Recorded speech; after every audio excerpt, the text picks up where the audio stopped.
की एक महिला योद्धा जो किसी सोच के बाहर से भारत पहुंची। यद्यपि वह अद्वितीय प्रतिभाशाली थी, लेकिन रोजगार के अद्भुत अवसर छोड़कर वह भारत पहुंच गई। स्वामी विवेकानंद से प्रेरित होकर उन्होंने अपना जीवन यहाँ की महिलाओं की सेवा में समर्पित कर दिया। उस भगिनी का नाम था मार्गरेट नोबेल,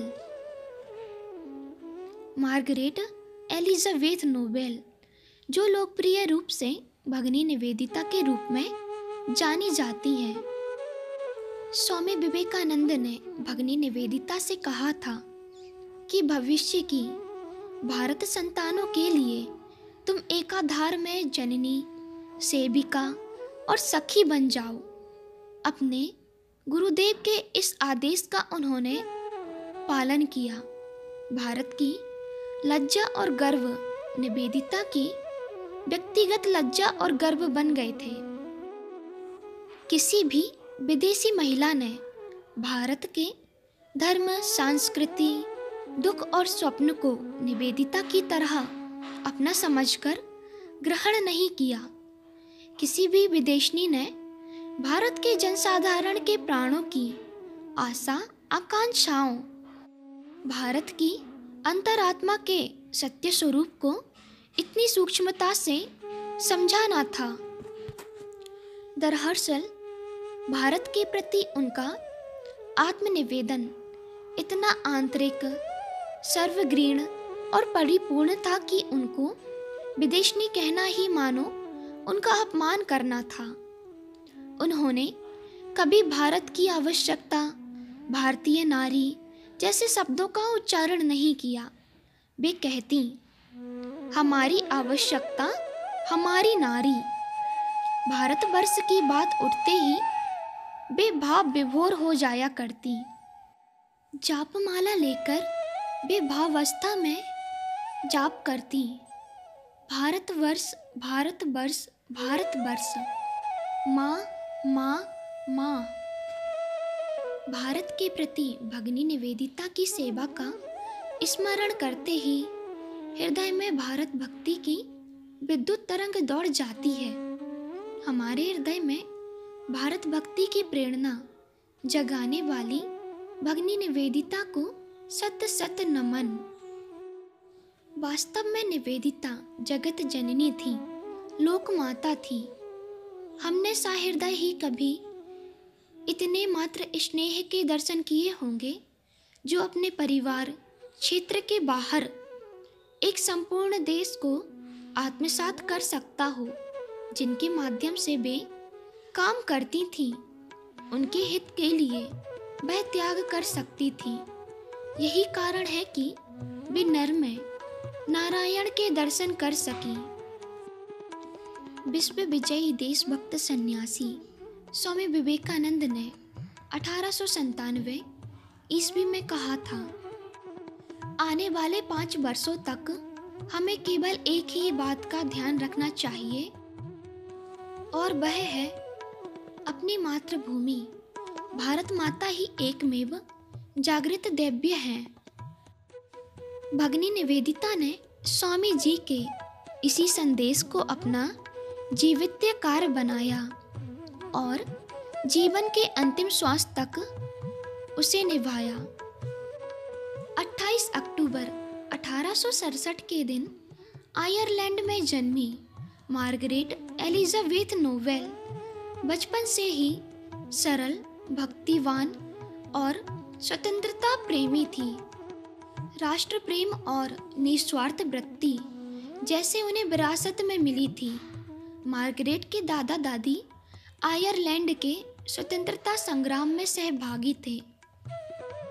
धर्मगुरु का कार्य करने वाले पिता सैम्यूलर के सेवा भाव और गृहस्थी का पूरा भार उठाने वाली माता मैरी की श्रद्धा का मार्गरेट पर गहरा प्रभाव था।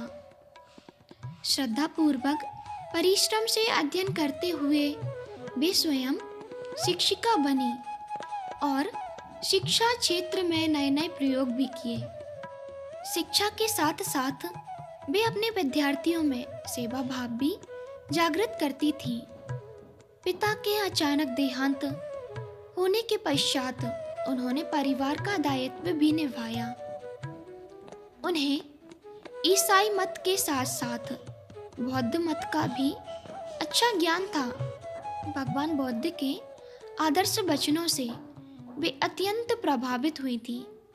हिंदू धर्म का अभ्यास करने की भी उनकी इच्छा थी और सत्य को पाने के लिए वे अत्यधिक उत्सुक थीं। 1895 में जब स्वामी विवेकानंद लंदन गए, तब मार्गरेट को उनके प्रथम दर्शन हुए। स्वामी जी के व्याख्यानों से उनकी अनेक शंकाओं का समाधान हुआ। स्वामी जी के शब्दों का जो परिणाम उपस्थितों पर हुआ, उस विषय में भगिनी निवेदिता ने बताया। पानी के लिए व्याकुल लोग जैसे नदी का प्रवाह पाकर तृप्त होते हैं, वैसे ही यूरोप के लोग स्वामी जी के विचार पाकर तृप्त हो गए। स्वामी जी के लंदन के निवास में उन्होंने उनके सारे व्याख्यान सुने। उनके विचारों पर चिंतन मनन के पश्चात उनसे अपने प्रश्न भी पूछे। धीरे धीरे साधना मार्ग उनके सामने स्पष्ट होने लगा। स्वामी जी के असामान्य नेतृत्व गुण, समाज के प्रति आध्यात्मिक प्रेम, निस्वार्थ और तेजस्वी व्यक्तित्व से प्रभावित होकर मार्गरेट ने स्वामी जी का शिष्यत्व स्वीकार किया। 28 जनवरी 1858 के दिन मार्गरेट एलिजाबेथ नोबेल भारत आईं। थोड़े ही समय में उन्होंने अपने प्रेम और भक्ति से सबको अपना बना लिया। 25 मार्च के शुभ दिन उनकी ब्रह्मचर्य दीक्षा हुई। उनके गुरु स्वामी विवेकानंद से उन्हें निवेदिता यह नाम प्राप्त हुआ। भगिनी निवेदिता ने अपना संपूर्ण जीवन भारत माता के प्रति समर्पित कर यह नाम सार्थक किया।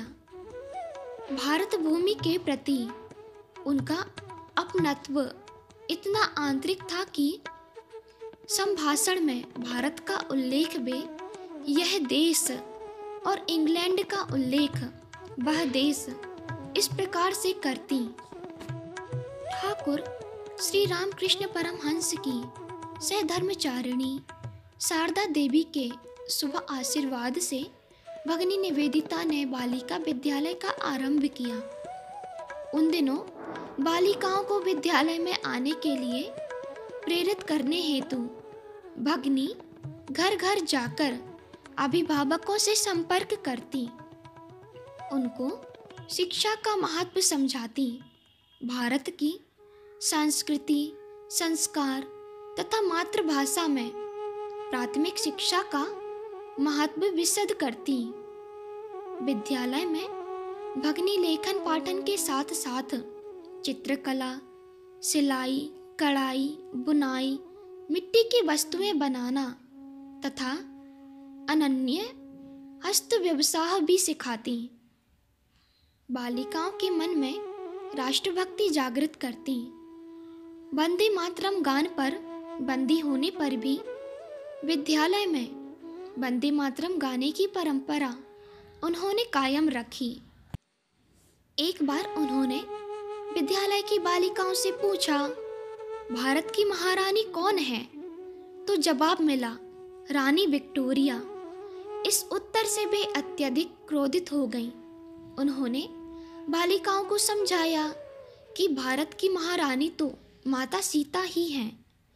सीता और सावित्री ही भारतीय नारी की आदर्श होनी चाहिए। भारत में आधुनिक काल से स्त्री शिक्षा के क्षेत्र में भगिनी निवेदिता का महत्वपूर्ण योगदान है। जब कलकत्ता में प्लेग का संकट आया, तब वे प्लेग पीड़ित लोगों की सेवा में जुट गईं। युवाओं को भी सेवा करने के लिए प्रेरित किया। जब भगिनी निवेदिता झाड़ू लेकर रास्ते साफ करती, तो कलकत्ता के युवा भी उनके साथ काम में जुट जाते। जहाँ डॉक्टर भी जाने के लिए डरते, वहाँ भगनी जाकर रोगियों का इलाज करती, मृत्युग्रस्त परिवारों को सांत्वना देती।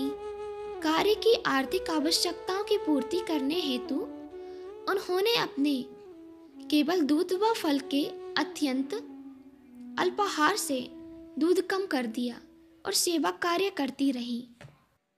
4 जुलाई 1902 को स्वामी विवेकानंद समाधि अवस्था में पहुंच गए। बाद में निवेदिता ने भारत को मौलिक सेवा प्रदान की। उन्होंने बड़ी मात्रा में देश का दौरा किया और भारतीय स्वतंत्रता आंदोलन को प्रेरित किया। उन्होंने स्वदेशी भावनाओं को उभारा। निवेदिता एक अच्छी वक्ता थी। गहराई से अध्ययन करना उनकी विशेषता थी।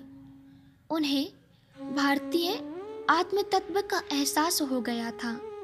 वे कई पुस्तकों की लेखिका भी थी। 7 सितंबर 1911 को दार्जिलिंग में उनका निधन हो गया। वे पूर्णतः भारतीय हो गई थीं। वे अपना नाम रामकृष्ण विवेकानंद की निवेदिता इस प्रकार से लिखती थीं। इससे उनकी गुरु भक्ति का प्रमाण मिलता है। दार्जिलिंग में स्थित उनकी समाधि पर लिखा है, जिन्होंने अपना सर्वस्व भारत को अर्पण किया, वह भगिनी निवेदिता यहाँ चिरनिद्रा में लीन है। जन्म से आयरिश, शिक्षा से इंग्लिश, परंतु मन, बुद्धि और कर्म से पूर्णतः भारतीय। भारत माता के प्रति पूर्ण रूप से समर्पित भगिनी निवेदिता से प्रेरणा लें। हम भी भारत माँ के प्रति अपने मन, बुद्धि और कर्म से समर्पित होंगे तो वह उनको उनके जन्मदिन पर सही अर्थ में श्रद्धांजलि होगी।